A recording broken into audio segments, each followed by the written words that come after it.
Амансыз бүгөр арман.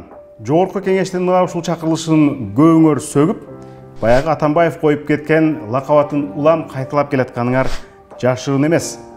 Канткенде принципиалдуу, анық элдин талабын талашкан, хоп позиция болбогон кошоматчы эмес депутат шайлайбыз деп баш катырып келатабыз.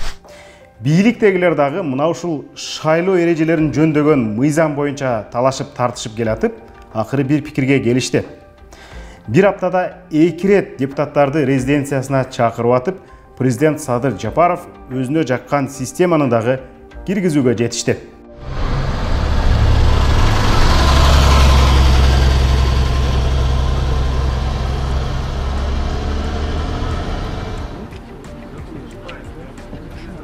Автобустарга сыйлыгышкан жоон топ эл өкүлдөрү резиденцияга 2 рет барганда алдыларына сый тамак тартылыптыр.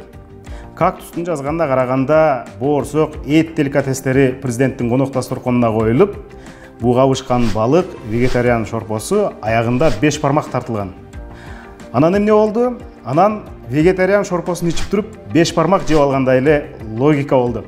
Буга чейин таптакыр башка позицияда турган депутаттар президентке кирип чыккандан кийин ал ойлорунан кайтып, шайлоо мыйзамдары такыр башкача болуп өзгөртүлдү. Эми ошол жыйынтык тууралуу айтып, биз түшүндүрүп кетели. Өзүңүздөргө белгилүү, конституция өзгөргөндөн кийин депутаттардын саны азайтылып 90го түшүрүлгөнү маалым.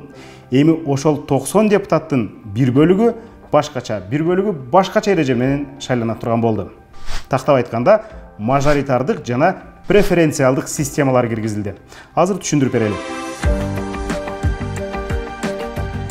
Мажоритардык система деген бул депутаттар бир мандаттуу округтан шайланып келген система. Буга 36 мандат бөлүндү. Тагыраагы Кыргызстандын аймагы 36 округка бөлүнөт.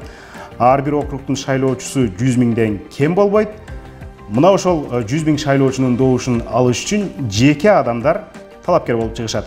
Шайлоо мыйзамынын мына ушул бөлүгүн президент Жапаров баштаган бийликтегилер катуу жактады. Алардын түшүндүргөнү боюнча, бир мандаттуу округтан шайлоо өткөндө Кыргызстандын ар бир аймагынан өкүлдөр, депутаттар болот экен.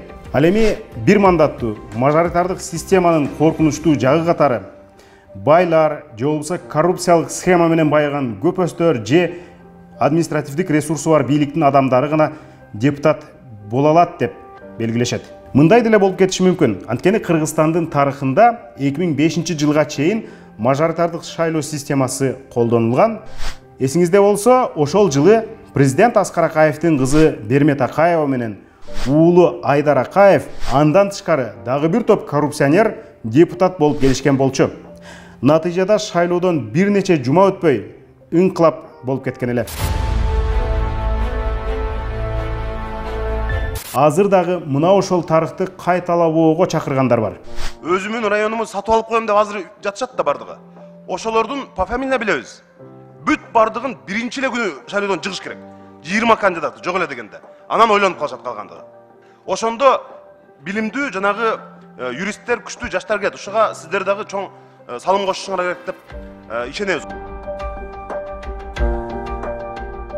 Алдыда өтчү шайлоонун жаңылыгы бул преференциалдык шайлоо системасы.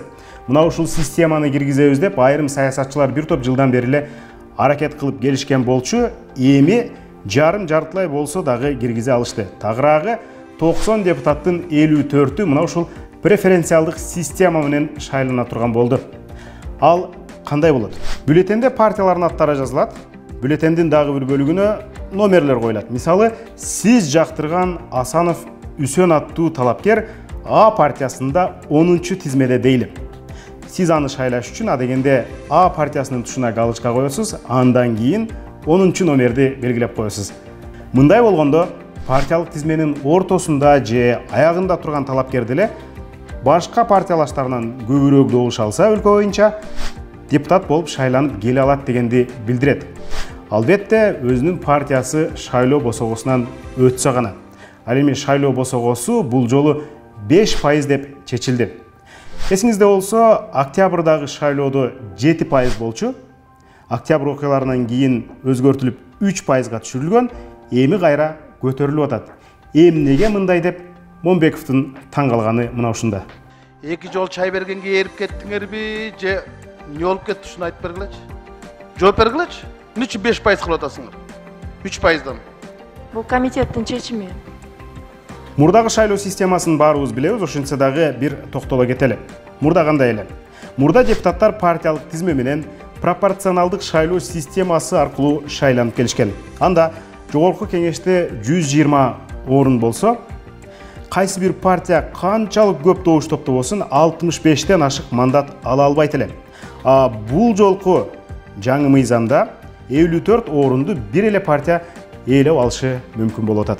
Ошондой эле бул ирет парламенттин мына ушунча бөлүгү жаштар болушу керек, мына ушунча бөлүгү азчылык улуттун өкүлдөрү болушу керек, ал эми мынча бөлүгү майыптар болушу керек деген норма алынып салынды. Бирок ошол эле учурда ар бир парламентке өткөн партиянын 4-чү депутаты аял киши болушу керек деген норма калтырылды.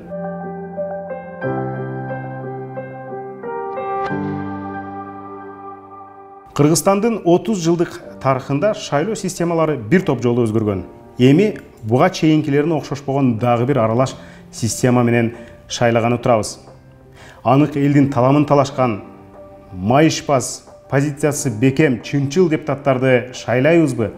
Же болбосо кайра эле кошоматчы бир позициясын бүгүн башкача айтып, эртең башкача кылып өзгөртүп ийген депутаттарды шайлайбызбы?